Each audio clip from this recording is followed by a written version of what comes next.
Nossa paraxá essa semana se chama Ki-Tetzei. Nessa paraxá, como todas as parshiot, pelo menos até próximo do final desse livro do Deuteronômio, do Sefer Dvarim, nós encontramos diversas mitzvot, preceitos em cada uma das parshiot, das porções. E nessa paraxá nós encontramos a mitzvah do casamento, Kikach ish isha, quando a Torá nos diz, quando o homem desposar uma mulher, ou seja, quando ele for se casar com uma mulher, ele deve proceder de tal e tal maneira.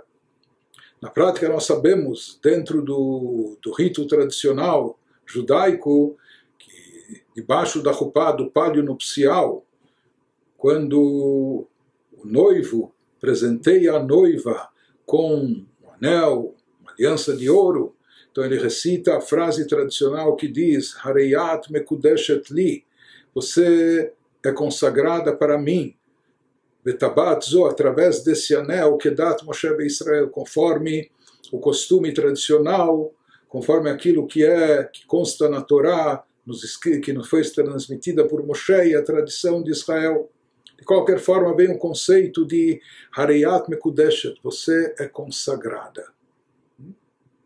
Kiddushin, por isso o casamento em hebraico também é considerado um ato, um ritual de santificação, de consagração.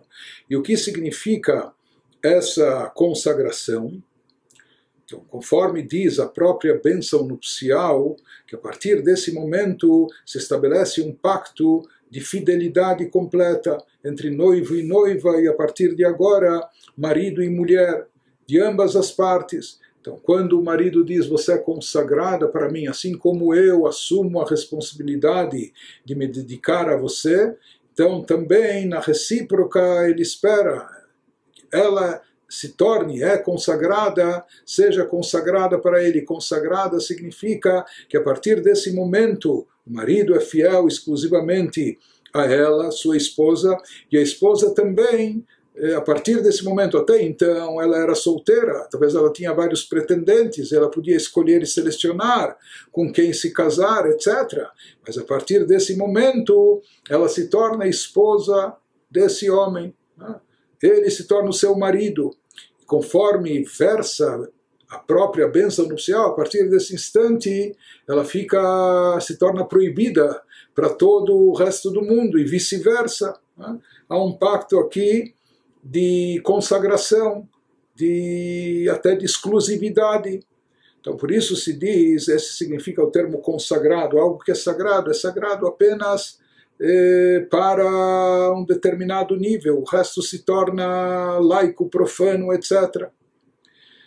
Dizem os nossos livros, e assim é conhecido no Midrash, etc., nas alegorias bíblicas, que o casamento representa também a união entre Deus e o povo de Israel. Aqui Deus é comparado como o noivo, e o povo de Israel é comparado como a noiva. E todo o Shir Hashirim, todo o cântico dos cânticos do rei Salomão, ele versa sobre isso, tomando isso, esse vínculo, essa relação entre noivo e noiva, como uma metáfora da união entre Deus e o povo de Israel.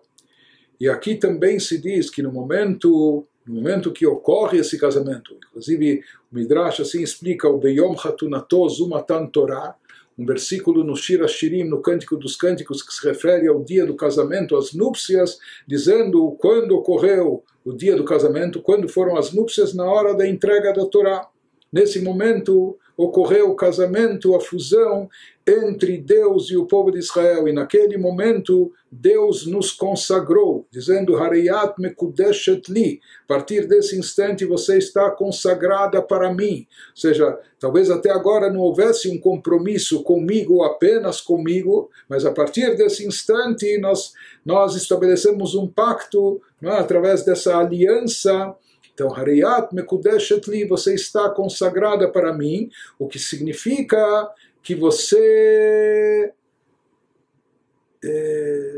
está proibida para todo e qualquer outro pretendente. Acabou, agora aconteceu o casamento, então o compromisso é único e exclusivo. O que isso representa em termos espirituais? Dizem os nossos livros que nós devemos saber, algo que talvez deveria ser muito claro e óbvio, mas nem sempre nós prestamos atenção nisso. A Torá nos fala de amor a Deus, de sentimentos para com Deus, de conexão ao divino, etc.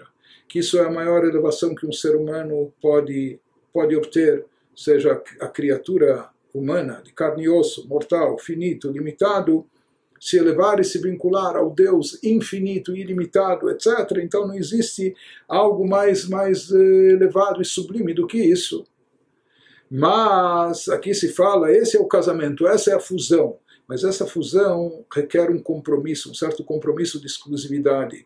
Como a Torá nos dizendo, que Deus nos fala, se você quer que essa fusão aconteça, se você quer que esse vínculo seja consolidado, e de fato, então ele tem que ser exclusivo. Você tem que abrir mão de outras coisas, de outros pretendentes, etc. Uma pessoa não pode imaginar que ele vai estar imerso em prazeres físicos, corpóreos, mundanos. Aqui estamos falando até de coisas kasher, ou de coisas permitidas, nada de desonesto, ou de imoral, ou de negativo, mas simplesmente, sabe, tudo o que o mundo tem a oferecer, né? Em termos de satisfação pessoal, em termos de satisfação física, corpórea, mundana. Também a Torá nos diz, dessa forma você não vai consolidar o teu vínculo com o abstrato, espiritual e divino. Por quê? Porque esse vínculo, esse casamento, essa fusão, essa aliança exige uma exclusividade. Ninguém está dizendo para a pessoa começar a jejuar, mortificar, ou se isolar do mundo, ou se abster de tudo que o mundo oferece. Mas se fala que o prazer, a vontade da pessoa, o entusiasmo e motivação da pessoa não pode estar voltado para as coisas mundanas. A pessoa não deve achar que isso é o principal na vida, porque enquanto ele estiver fechado com esses assuntos, ele não vai estar vinculado com Deus, ele não vai estar consagrado. Aqui a noiva não vai estar consagrada para o seu noivo numa aliança completa. Isso tem a ver também com o mês de Elul, as iniciais, o acróstico do mês de Elul, que sempre a Parashá Direh é lida nesse mês, Ani ledodi vedodi li, eu me volto, eu me dirijo ao meu amado, e o meu amado vem para mim. Então esse vínculo, essa relação tem que ser recíproca. Se a gente quer que o amado, Deus, venha para nós, então eu tenho que estar voltado para o amado. Em outras palavras, eu posso estar presente, atuando no mundo e usufruindo do mundo, mas onde deve estar o meu entusiasmo, minha motivação, minha vontade, meu prazer, minha realização nas coisas mais elevadas e espirituais.